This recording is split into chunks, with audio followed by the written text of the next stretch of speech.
Estamos de volta com o nosso Pode Chegar e ele já está chegando, meu amigo, meu parceiro André Neto. Pode chegar, André. Cheio de histórias misteriosas. Ah, que boa tá aqui. De Porto Alegre. Cheirinho. Que é esse cheiro? E aí, o André é cozinheiro, Ju. Sério? Eu me meto, né? Ai, na próxima... Vai ali dar uma olhada, vamos ali. o cheiro já a tá... gente vai cozinhar junto, então. Vamos ali, carreteiro na panela de ferro. O que tu acha? Pá, isso aí é... Sacanagem, né? Vai Não ver. tem como não ficar bom, hein? Não tem. Carreteiro. É uma das melhores coisas do mundo, né? Cara, com certeza. acha? Devia ser tá entre as 7 maravilhas ali. Com certeza. É mas verdade. pra mim tá. Tá? Ô, André, vem um dia cozinhar aqui. Pô, não, vai, da ajuda eu ouvido nada, né? Ah, não diga isso. Senta aqui, ó, querido. Senta aqui, ó. Ah, aqui, ó. Quer um café? Claro, né? Eu vim pra tomar café, bicho, eu vou tomar café, né? Então tá, vou te servir bolinho, vou te servir tudo, então. Tá. Qual é a Maciota. Eu só quero saber qual é a história que tu tem hoje pra gente Pra das ser- misteriosas de Porto Alegre. Pois então, eu trouxe uma muito importante, como a gente está entrando na semana do aniversário de Porto Alegre. Falar de uma das pessoas mais importantes da cena misteriosa de Porto Alegre, que é o Júlio de Castilho.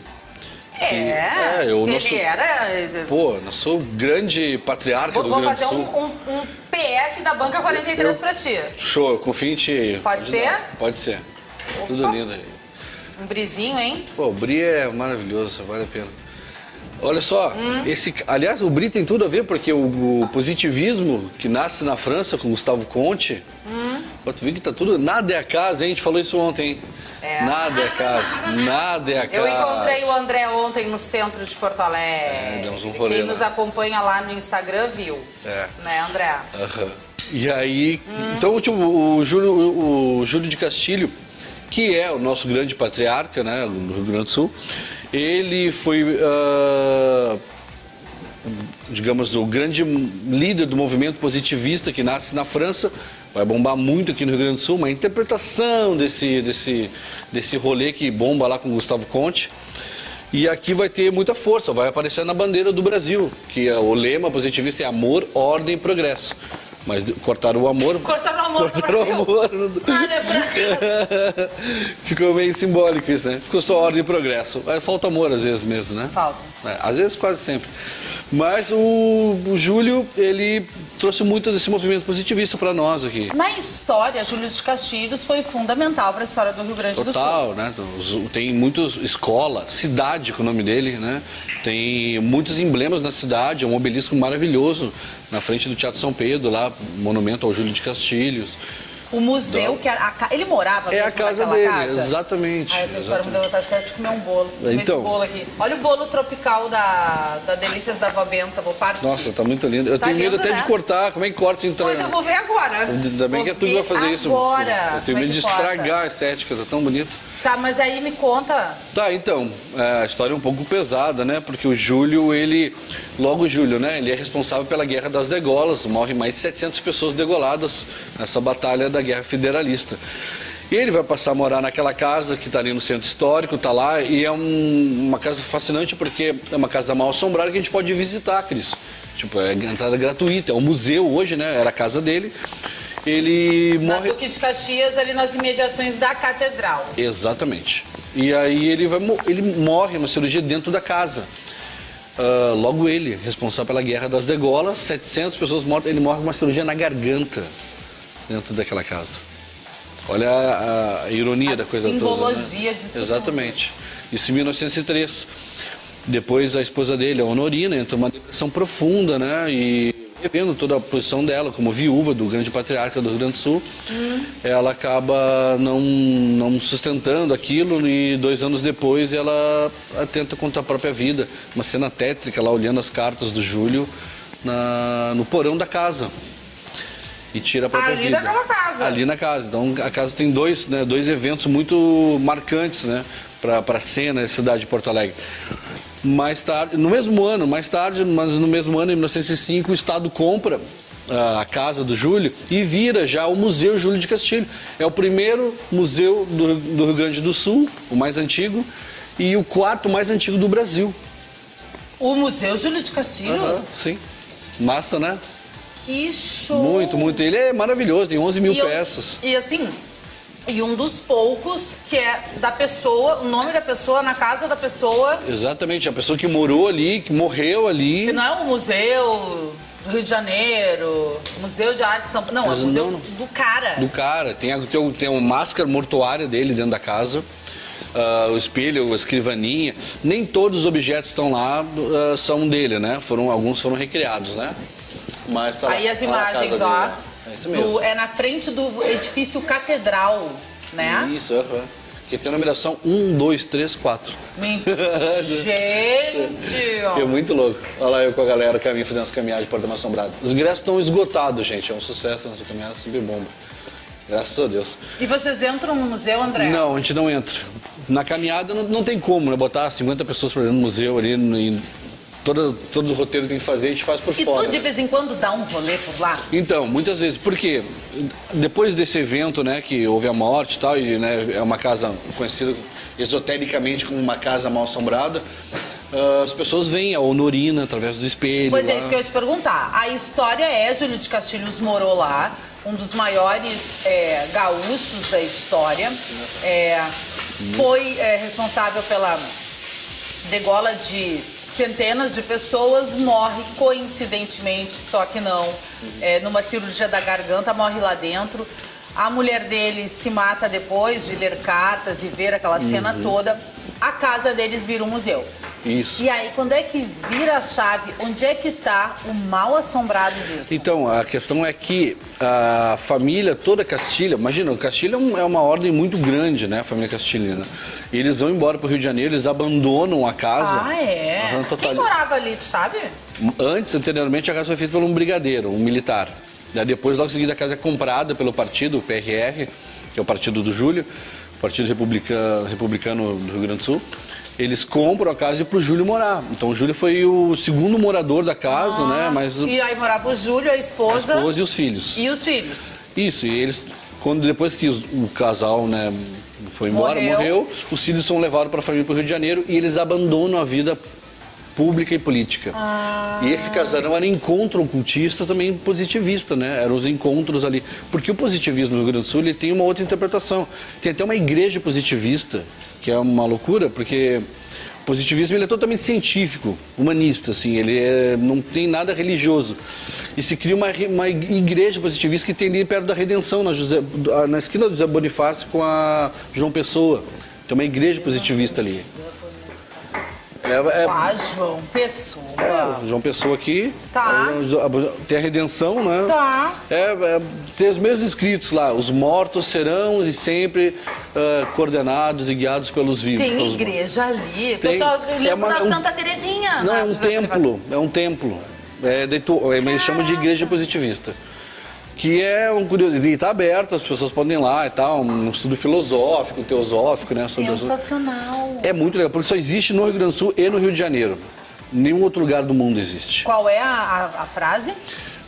Os vivos serão e sempre guiados pelos mortos. Essa frase está lá na igreja e está no túmulo do Júlio de Castilho, lá no cemitério da Santa Casa. Está escrito a mesma frase.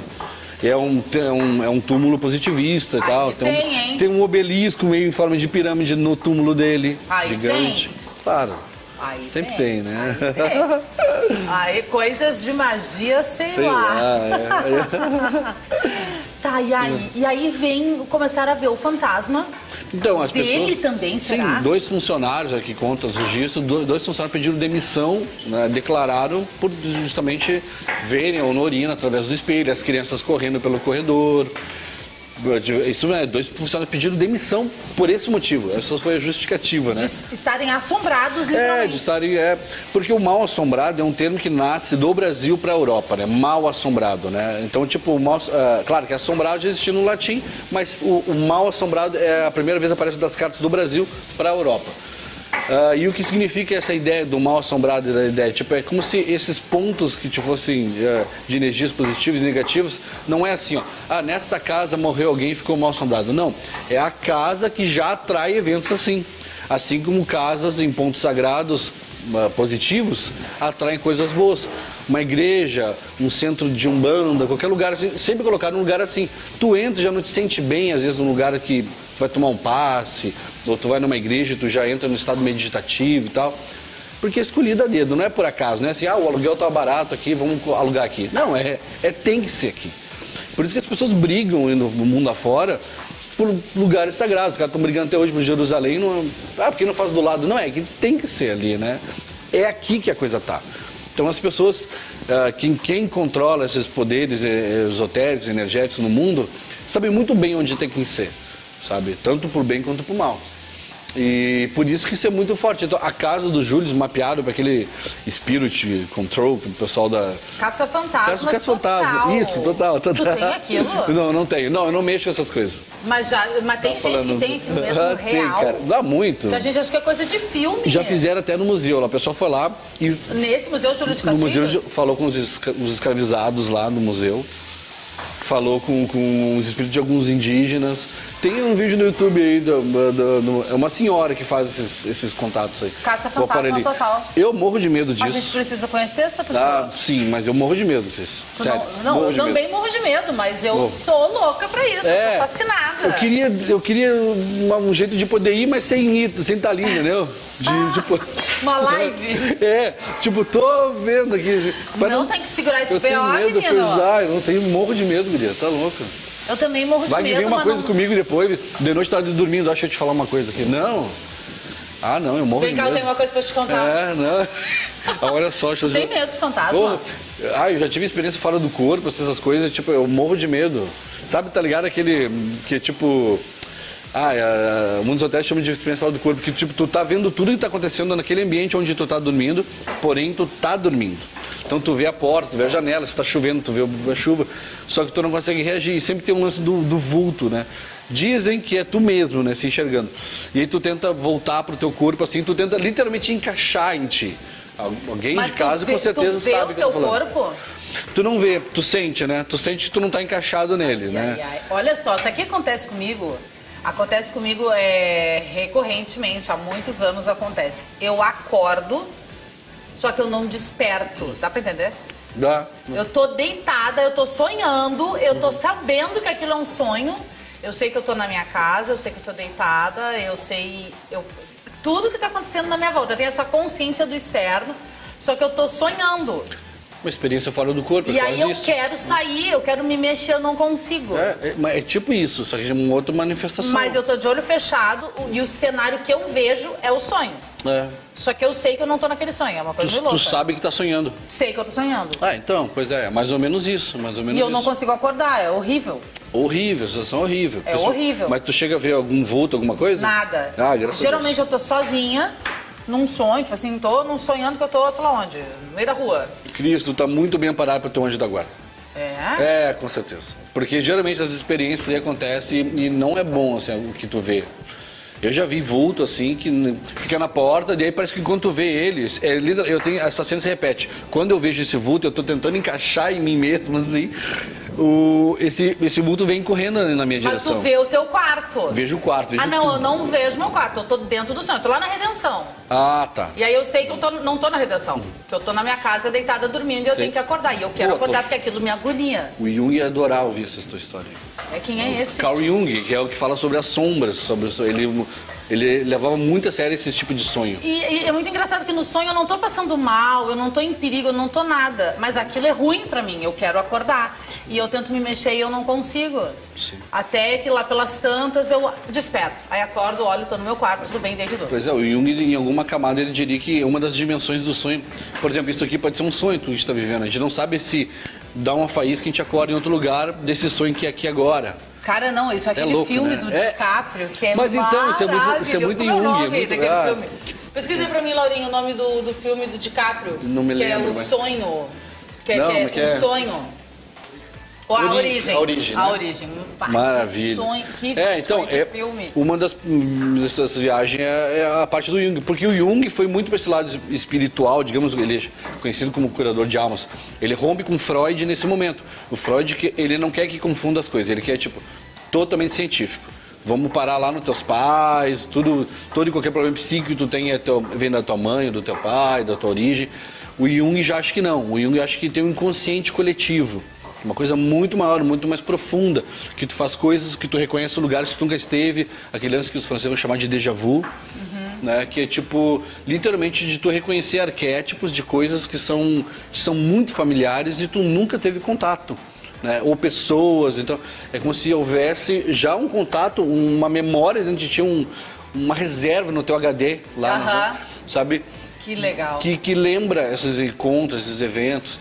Gente, esses assuntos não acabam, né? E é impressionante, todo mundo gosta. Jovens, adolescentes, adultos, pessoas mais velhas, adoram esses assuntos. O mistério da vida, né? Exatamente. É o lúdico da vida, é esse ar misterioso. E a gente começa a falar de Porto Alegre e vai emendando uma coisa na outra, porque tá tudo interligado. Tudo, cara, tudo. Principalmente Porto Alegre, né? A gente vai ver, a gente gravou ontem sobre isso, Paralelo 30, essa corrente energética que passa pelo Paralelo 30, ocasionou muitos eventos acontecerem. Porque essa ideia que a gente, né, pelo menos a ideia que mais me conforta, porque tudo passa também pelo que aquilo que nos conforta acreditar, né? Acreditar em vida após a morte ou não, né? Tudo, ninguém tem certeza de nada, absolutamente nada. Eu vi uma vez um padre franciscano falar um negócio que eu achei muito legal, que ele falou assim, numa entrevista perguntaram para ele, tipo, se ele acreditava realmente que ele ia para o paraíso. E aí ele disse assim, olha, eu não, realmente, sinceramente, eu durmo com essa dúvida todos os dias. Eu não sei, mas eu adoro a sensação de poder viver uma vida bacana, sem ferir ninguém. Então, se eu morrer e tiver um paraíso, massa, deu certo. Se eu morrer e não tiver nada, massa, pelo menos fui uma pessoa legal. É sobre isso. Essa pessoa, esse padre franciscano, entendeu tudo. Exato. O que vai acontecer é aquela velha história, aquela velha simplicidade, simplificação das coisas. Que a gente fala assim, ninguém voltou para me contar. Exato. Existe essa simplificação, né? Ninguém foi e voltou para me contar o que aconteceu. Então, por isso você o quê, né? Por isso que a gente não sabe o que vai acontecer, por isso que a gente tem que ser uma pessoa legal, por isso que a gente tem que transitar por esse mundo.